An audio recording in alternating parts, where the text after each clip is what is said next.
भगवान् विष्णु मंगलम गरुड़ध्वज मंगलम पुंडरीकाक्ष मंगलायतनो हरि। गुरुर्ब्रह्मा गुरुर्विष्णु गुरुर्देवो महेश्वरा गुरु साक्षात् परब्रह्म तस्मै श्री गुरुवे नमः। नमस्कार, स्वागत है आपका आचार्यवाणी में। मैं आचार्य डॉक्टर विक्रमादित्य आपके साथ हूँ। ग्रह नक्षत्रों के हिसाब से जो अगस्त का पहला भाग है उसमें मेष राशि वालों के लिए कैसा रहेगा ग्रहों का योगायोग, वो आपको समझ लेना चाहिए। क्योंकि समय का यदि प्रभाव समझ में आ जाए कि ग्रहों का परिवर्तन कहाँ होने वाला है और कहाँ आपके लिए ऊंच होने के योग हैं, कहाँ आपके लिए नीच होने के योग हैं, तो हम बहुत सारी चीज़ों को परिवर्तन की तरफ ले जा सकते हैं। क्योंकि समय जो है वो आपके कर्म के अधीन है।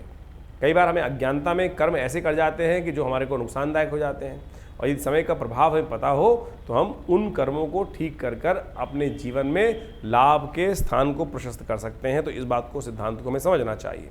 तो सबसे पहले हम बात कर लेते हैं अगस्त के महीने में ग्रहों का परिवर्तन क्या होने वाला है। देखिए, मेष राशि वालों, आपके राशि के स्वामी है मंगल, और मंगल विशेष तौर पर इस वक्त शुक्र के साथ चल रहे हैं, और शुक्र वहाँ पर वक्री हो गए हैं, फिर वो अस्त हो जाएंगे और फिर वो स्थान परिवर्तन कर लेंगे। तो ऐसे में ये जो पंचम और चतुर्थ में ग्रहों का योगायोग आपकी राशि के अनुसार से बनेगा, ये बड़ा विचित्र रहेगा। पंचम स्थान बुद्धि का और साथ में चतुर्थ स्थान सुख का है। तो ऐसे में एक शुक्र का खेल बड़ा विचित्र होने वाला है इस अगस्त के प्रथम भाग में। तो ये आपको समझ लेना चाहिए कि आपके लिए समय किस प्रकार का क्या प्रभाव उत्पन्न करने वाला है और कैसे उस प्रभाव को आप पॉजिटिव कर सकते हैं। शुक्र बहुत शुभ ग्रह हैं, विशेष तौर पे बुद्धि के स्वामी माने जाते हैं, संसारिक स्वामी ग्रह माने जाता है। और सांसारिक ग्रह जो विशेष तौर पे है, ऐसे में इस संसार में डिप्लोमेसी के साथ किस प्रकार से काम करना है, अपने कार्य को किस प्रकार, हर व्यक्ति स्वार्थी है, उस स्वार्थ को किस प्रकार से सिद्ध करना है, अपने कार्य को किस प्रकार से बनवाना है, उसमें शुक्र बहुत इंपॉर्टेंट खेल खेलने वाला होता है। ऐसे में शुक्र का वक्री होना और फिर अस्त हो जाना और फिर स्थान परिवर्तन कर लेना, ये एक तरह से बड़ा ही महत्वपूर्ण परिवर्तन है। जो शेयर मार्केट में काम कर रहे हैं उनको हम पहले से सावधान कर देते हैं। जो लोग कपास का काम कर रहे हैं, रुई का काम कर रहे हैं, कपड़ों का काम कर रहे हैं, जो लोग चांदी का काम कर रहे हैं, जो लोग सोने का काम कर रहे हैं, जो लोग मकान जमीन जायदाद संबंधित काम कर रहे हैं, जो शेयर मार्केट में काम कर रहे हैं, जो लोग बारदाने का काम कर रहे हैं, विशेष तौर पे अन्न इत्यादि के काम कर रहे हैं, उन सब में कहीं ना कहीं उठापटक होने के योग दिखाई दे रहे हैं। शेयर मार्केट में कहीं ना कहीं फ्लक्चुएशन आने के योग दिखाई देते हैं। तो क्या प्रभाव आपके ऊपर पड़ेगा इन ग्रहों का इस समय में, वो भी आपको समझ लेना चाहिए। सबसे पहले 1 अगस्त की बात कर लेते हैं। तो 1 अगस्त के दिन ग्रहों का पंचांग, जो पंचांग के अनुसार से ग्रह जो स्थिति है वो क्या है। पूर्णिमा की तिथि है, सावन में अधिक मास की पूर्णिमा है, मंगलवार का अवसर है, और जो है सत्यव्रत उस दिन किया जाएगा। सत्यव्रत रहेगा, साथ साथ भद्रा भी है उस दिन। तो नए कार्य आरंभ करने से पहले सोचना चाहिए। देखिए, हर रोज़ हम कुछ नए नए कार्य करते रहते हैं। ऑफिस में काम करते हैं तो कोई बॉस हमें नया प्रोजेक्ट दे देता है, कुछ हम नए प्रोजेक्ट की इनिशिएट करने की सोचते हैं। दुकान चला रहे हैं तो बहुत सारे नए कार्य करने की सोच लेते हैं, ये सामान नया आ रहा है। तो ऐसे में आपने कई बार देखा होगा, कोई सामान आया, खट से आपको बहुत अच्छी प्रोग्रेस दे गया। कोई सामान आया, नया सामान पहली बार आपने लिया और वो वैसा का वैसा पटका रह गया, वो बिकी नहीं हो रहा है। तो समझ लें क्या है, ये छोटे छोटे योग होते हैं ज्योतिष के दृष्टिकोण से। उसी एक योग को हम कई बार अपने कार्यक्रमों में डिस्कस करते हैं शायद, और कोई व्यक्ति आपको बताता नहीं होगा। मैं सही समझाने का प्रयास कर रहा हूँ। भद्रा का योग है जो उस दिन विद्यमान रहेगा 1:57 तक। ये भद्रा का दोष जो है कि क्या होता है कि कोई नया कार्य आरंभ किया, नया विचार किया, नए कोई बड़ा कर्म किया, और वो इस भद्रा में यदि फंस गया तो कहा जाता है उसमें कभी हमेशा विघ्न ही आएगा। तो इस बात का ध्यान रखना चाहिए कि 1 अगस्त को सुबह सूर्योदय से लेकर 1:57 तक भद्रा विद्यमान रहेगी। तो ऐसे में नए विचार, नए कार्य, नए कुछ भी विचार, नए कार्य को करना, नए ऑपरेशन को अपने हाथ में लेना, ये समय कहीं ना कहीं विघ्न वाला रहेगा। तो इससे बचते हुए कार्य करने का प्रयास करना चाहिए। 1:57 के बाद भद्रा समाप्त हो जाएगी, फिर करिए, कोई दिक्कत नहीं है, आगे बढ़ने के अवसर आपको प्राप्त होंगे। ग्रह क्या कहते हैं मेष राशि वालों के लिए उस दिन अच्छे हैं, पॉजिटिव चेंजेस रहेंगे, आपको आगे बढ़ने का प्रयास करना चाहिए। लाभ के लिए ग्रह स्थिति आपकी अनुकूल बनी हुई है, तो इसलिए जड़ता समाप्त कर कर अपने बुद्धि को सही समय पर काम पे लगाने का प्रयास करें। समय अनुकूल है, आगे बढ़ने का अवसर आपको प्राप्त होगा। 2 अगस्त के लिए भी ग्रह समझ लीजिए और साथ साथ अपने पंचांग को समझ लीजिए। ग्रह अनुकूल है, आगे बढ़ने का आपका ग्राफ आपका सही पॉजिटिव जा रहा है। केवल अपने विचारों पर ध्यान दें, अपने कार्यों पर ध्यान दें, फालतू के बात हटाकर अपने कार्यों में। कई बार क्या होता है कि मेष राशि वालों का राष्ट्र स्वभाव जो है थोड़ा बालक का स्वभाव हो जाता है। कई बार सोचते होते दूसरे की बात सोचने लगते हैं कि क्या सामने वाला क्या करेगा, क्या करेगा। जो सामने वाला करेगा अपने लिए करेगा, आप अपने कार्यों में मस्त रहें। आपके लिए समय अनुकूल दिखाई देता है। जो बच्चे पढ़ाई करने में लगे हुए हैं अपने मन को थोड़ा सा पढ़ाई में लगाने का प्रयास करें। फालतू बातें दिमाग में बहुत ज़्यादा उठापटक होने के योग दिखाई देते हैं, तो उससे हटाकर कार्य और जो थोड़ा सा मैंने फालतू बातें कही, दोस्ती, यारी, इश्क, मोहब्बत, ये इन सब चीज़ों में टाइम बर्बाद मत करना। ये समय ऐसा दिखाई देता है बहुत ज़्यादा इमोशंस उसमें फंसने वाले हैं, तो अननेसेसरी कि उसमें हाथ में कुछ नहीं आने वाला है, वो इमोशनल फिर रुला सकता है ग्रह। आपके लिए ऐसा ही योग बन रहा है, कार्य में लगो, विसफलता के योग है, आगे बढ़ने के अवसर आपको प्राप्त होंगे। ऐसे में उपाय क्या कर लेना चाहिए? देखिए, बुधवार का अवसर, ऐसे में सबसे श्रेष्ठ उपाय है सुबह सुबह गणेश जी का स्तवन करें, एक फूल गणेश जी को अर्पित कर दें और अपने कार्यों में लगे। एक मंत्र भी जप कर लें, सुमुखश्चैकदन्तश्च कपिलो गजकर्णकः लंबोदरश्च विकटो विघ्ननाशो विनायका धूम्रकेतुर्गणाध्यक्षो भालचंद्रो गजानना। ये नाम भगवान के हैं, इनका स्तवन करके आगे बढ़ें, देखिए कल्याण के अवसर मिलेंगे। वहीं 3 तारीख की यदि हम बात करें तो 3 तारीख की ग्रह गणना विशेष तौर पर आपके लिए और पॉजिटिव है, लाभ की स्थिति बनाती दिखाई दे रही है, आगे बढ़ने के अवसर आपको प्राप्त होंगे, ग्रह परिवर्तन की तरफ जा रहे हैं। शुक्र लेकिन अस्त हो रहा है, जो शाम को अस्त होगा, वक्र स्थिति में अस्त होगा, और ये आपके व्यवसायिक दृष्टिकोण से व्यवसाय वालों के लिए थोड़ा कष्ट के योग देगा। कन्या पूजन करें, उससे कष्ट दूर हो सकते हैं। थोड़ा कुटुंब का, परिवार का ध्यान रखते हुए कार्य करने का आपको प्रयास करना चाहिए। ऐसे में बुद्धि को थोड़ा सा फालतू कामों से हटाते हुए कार्य करने का प्रयास करना चाहिए। बुद्धि कहीं ना कहीं गलत तरफ जा सकती है, थोड़ा सा विलासिता की तरफ जा सकती है, थोड़ा सा गलत तरफ उपयोग कर सकते हैं बुद्धि का, उससे बचते हुए कार्य करने का प्रयास करना चाहिए आपको, तो आपके लिए अनुकूल रहेगा। उपाय ऐसे में जो सबसे श्रेष्ठ उपाय है आपके लिए जो रहेगा वो आप करने का प्रयास कीजिए। किसी उपयुक्त गुरुजन व्यक्ति का, कंसल्ट, अच्छे एडवाइज़र व्यक्ति का, उनका सानिध्य प्राप्त करें। कुछ मन में संकोच चल रहा है तो जाकर विचार करें, विचार जाके पूछें, उनका पूजन करें, उनको कोई गिफ्ट दें, ब्राह्मण को, किसी ज्ञानवान पंडित जी को, किसी को पीला वस्त्र दान कर दीजिए। ये उपाय कीजिए, देखिए कष्ट दूर होंगे। वहीं 4 तारीख की यदि हम ग्रहों की बात करें तो उस दिन शुक्रवार का अवसर, तृतीया तिथि है, और उस दिन गणेश चतुर्थी, चतुर्थी का योग भी है, जो मासिक चतुर्थी होती है उसका योग बन रहा है। तो ऐसे में ग्रह गणना आपके लिए लाभ की स्थिति दिखाई दे रही है। आगे बढ़ने का आपको प्रयास करना चाहिए, ग्रह पॉजिटिव है, आगे बढ़ने के अवसर आपको प्राप्त होंगे। लेकिन एक बात ध्यान रखिएगा, अच्छे के साथ साथ थोड़ा सा सावधानी भी रखनी चाहिए। उस दिन सावधानी ये है, फिर भद्रा आ गई है, जो अभी पहले बताई थी वो पहले दिन भी भद्रा थी 1 अगस्त को, और फिर भद्रा आ गई है जो रहेगी आज 4 तारीख को करीब करीब दोपहर को 12:45 तक। हर दूसरे तीसरे दिन भद्रा का योग बनता है। उस काल कभी सुबह कभी शाम बनता है।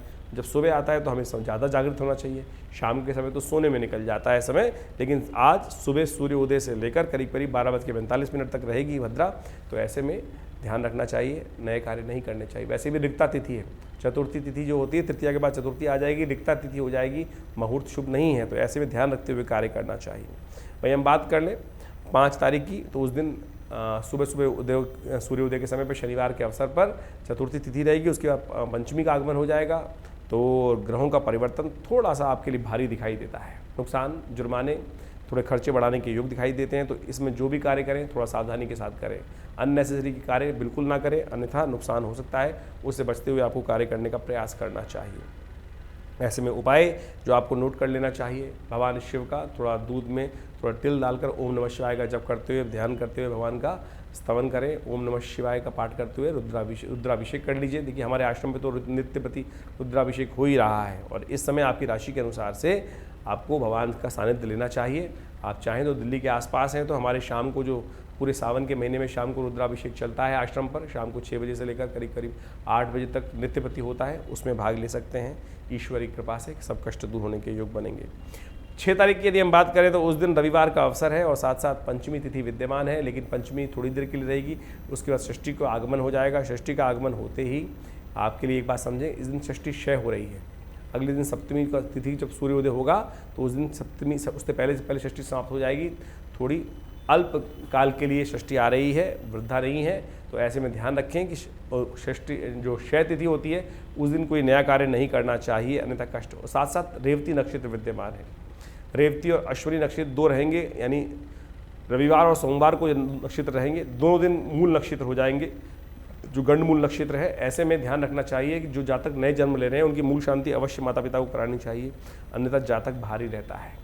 ऐसे में ग्रह गणना आपके लिए थोड़ी भारी चल रही है। यदि हम बात कर रहे हैं 6 तारीख की, तो इसमें थोड़ा सा आपको ध्यान रखते हुए कार्य करना चाहिए। बेकार के फालतू कामों से अपने आप को बचाना चाहिए। थोड़ा रिजर्व हो गए, शांति से, आप बहुत ज़्यादा आगे बढ़ते उड़ते हुए कार्य करने की ज़रूरत नहीं है। कुछ नहीं होने वाला, नुकसान ही हाथ में आने वाला है। तो ऐसे में ध्यान रखते हुए, सब दिन एक समान नहीं होते, कई बार दिन भारी होता है, कई बार दिन अच्छा होता है। तो ये इमोशनल पॉइंट ऑफ व्यू से, कार्य के हिसाब से ये दिन थोड़ा वीक दिखाई देता है। तो थोड़ा सा लो प्रोफाइल में रहते हुए काम करना आपके लिए अच्छा रहेगा। ध्यान रखते हुए कार्य करें।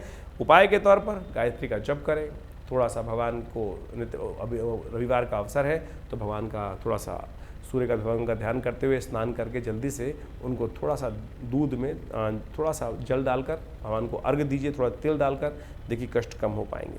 यदि 7 तारीख की बात करें तो 7 तारीख को सोमवार का अवसर है, सप्तमी तिथि विद्यमान है। उस दिन 2 ग्रह परिवर्तन की तरफ जा रहे हैं। चंद्रमा भी परिवर्तन की तरफ जाएगा जो सूर्योदय से पहले हो जाएगा, और सूर्योदय के बाद 11:01 पर शुक्र भी परिवर्तन की तरफ जाएंगे। आपके लग्न में, आपकी राशि के अनुसार से चतुर्थ भाव में, सुख भाव में आ जाएंगे सूर्य के साथ। और ये शुक्र का परिवर्तन जो है वक्र स्थिति में अस्त रहते हुए चतुर्थ भाव में सुख में पदार्पण करने के योग बना रहे हैं।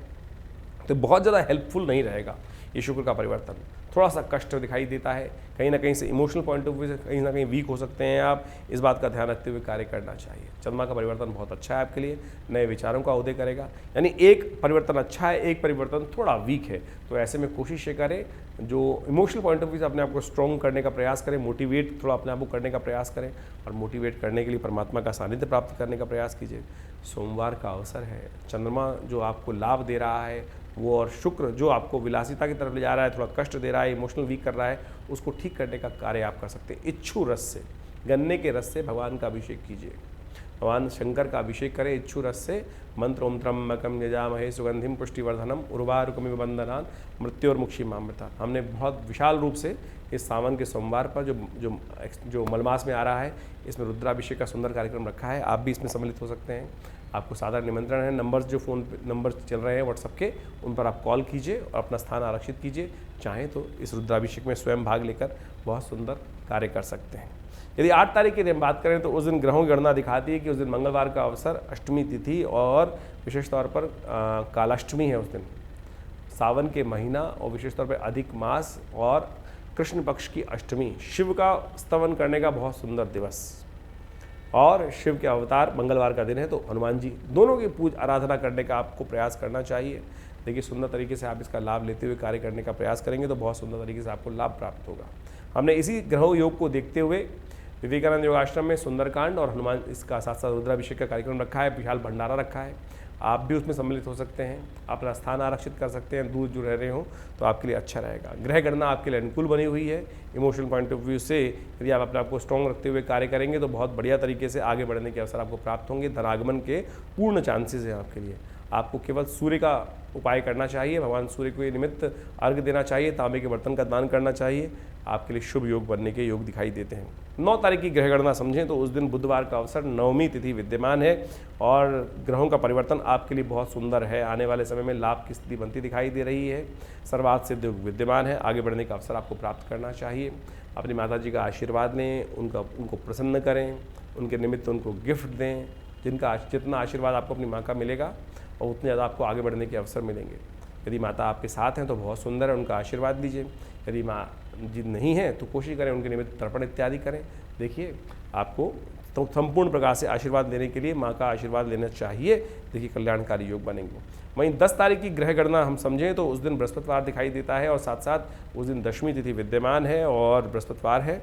ग्रहों की गणना आज भी आपके लिए अनुकूल बनी रहेगी। आप मोटिवेट होते हुए कार्य करने का प्रयास कीजिए। धनागमन के सुंदर योग बनते दिखाई दे रहे हैं। तो इस प्रकार से ग्रहों की गणना हर रोज़ परिवर्तन की तरफ जाती है, हर क्षण परिवर्तन की तरफ जाती है, और ज्योतिष विज्ञान यही आपको समझाने का प्रयास करता है कि कौन सा समय आपके लिए किस प्रकार का ग्रह योगों का प्रभाव उत्पन्न कर रहा है। तो आपकी राशि के अनुसार से हमने आपको बताया मेष राशि वालों। तो ऐसे में समय का सदुपयोग करते हुए आपको कार्य करने का प्रयास करना चाहिए। आपके लिए ग्रह बड़े अनुकूल बने हुए हैं, लेकिन ध्यान रखिएगा इस वक्त राहु और बृहस्पति की युति चल रही है जो अक्टूबर तक चलने वाली है आपके लिए। ये राहु बृहस्पति के पूर्ण प्रभाव को आपके लिए लाभ देने के योग बनाने नहीं दे रहा है। बृहस्पति पूरी तरह से प्रशस्त है, लेकिन शनि से दृष्ट है, तो आपको कुछ खास उपाय करते रहने चाहिए, अन्यथा आपके लिए कष्ट होने के योग बनते रहेंगे। ऐसे में राहु के निमित्त उपाय कीजिए। आप तांबे के बर्तन किसी मंदिर में जाके दान करके आइए, क्योंकि अक्टूबर तक विशेष तौर पर ये राहु जो है बृहस्पति को छोड़ने वाला नहीं है। और इसी कारण से आप पूरी तरह से देख रहे होंगे कि जितने लाभ मिल रहे हैं मिलने चाहिए उतने आपके जो एफर्ट्स हैं उतने लाभ आपको दे नहीं रहे हैं। तो राहु का उपचार कीजिए। ओम भ्रांग भींग भ्रौंग से राहवे नमः इस मंत्र का जप कीजिए। देखिए आपकी जन्मपत्री में कहाँ कौन सा ग्रह कष्ट दे रहा है। यदि उसको अच्छे से समझ लेंगे तो आप अपने समय को उसके प्रभाव को अपने अनुकूल कर सकते हैं। अन्यथा फिर ग्रह अन्यथा कष्ट देने के योग बना रहा है तो उसमें फंस जाएंगे आप। आशा करते हैं इस इशारों को समझते हुए आप कार्य को सही रूप से करने का प्रयास करेंगे। धन्यवाद, नमस्कार।